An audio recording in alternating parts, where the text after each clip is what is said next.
بسم اللہ الرحمن الرحیم۔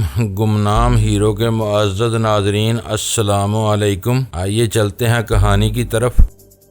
سردار سبکت اللہ اس کے اچانک غائب ہو جانے پر بہت برہم ہے۔ اس نے کچنار کے ان تینوں آدمیوں کی گرفتاری کا فرمان جاری کر دیا ہے جس سے سندل خان نے ملاقات کی تھی۔ جلادوں کے بھیانک حربوں کے سامنے وہ زیادہ دیر تک جھوٹ نہیں بول سکیں گے۔ سندل خان کا ہانکا شروع ہو چکا تھا، وہ مہم ہمارے لیے بھی خطرناک ثابت ہو سکتی تھی۔ مجھے خیال ہوا کہ وہ گھبرا کر بھاگ نکلنے کی بجائے میدان میں ڈٹا رہتا تو شاید اس کے بچے رہنے کے امکانات روشن رہتے۔ روپوشی یا فرار کی راہ اختیار کر کے اس نے خونی بیڑیوں کے ایک گول کو اپنے پیچھے لگا لیا تھا، لیکن وہ ان ہی پہاڑوں میں پلا بڑا تھا اور اپنے لوگوں کی فطرت سے بہت اچھی طرح واقف تھا۔ میرے خیال کے برعکس یہ بھی ہو سکتا تھا کہ سبکت اللہ کے آدمی بالا ہی بالا خچر سدانے والے کچناری کو پکڑ کر اپنے تشدد کا نشانہ بناتے اور اس کی زبان سے سچ سنتے ہی سندل خان کو بے خبری میں دبوچ لیتے۔ اس صورت میں وہ کوئی مزاحمت کیے بغیر اپنے مخالفوں کے صفاقانہ عزائم کے بھینٹ چڑھ جاتا اور کوئی اس کا پرسان حال نہ ہوتا۔ قندوز خان عجلت میں تھا۔ مجھ سے معلومات حاصل کرنے اور اپنی ہدایت دینے کے بعد وہ وہاں نہیں رکا۔ جس رفتار سے آیا تھا اس سے زیادہ تیزی کے ساتھ واپس چلا گیا۔ ہم لوگ جب تک جاگتے رہے مجھے یہ امید رہی کہ کسی بھی لمحے سبکت اللہ کی طرف سے بلاوا آ سکتا ہے، لیکن باہر کسی کے قدموں کی چاپ نہ گونجی اور ہم نیند کی آغوش میں چلے گئے۔ اگلا دن اس سے کہیں زیادہ بے یقینی اور تعذب کے عالم میں شروع ہوا۔ مجھے افسوس ہو رہا تھا کہ میں نے قندوز خان سے سندل کی جگہ اردو جاننے والے کسی اور شنگاری کے بندوبست کی بات کیوں نہیں کی۔ وہ رابطہ ختم ہونے کے بعد ہم اپنے گرد و پیش سے بری طرح کٹ کر رہ گئے تھے۔ اس وقت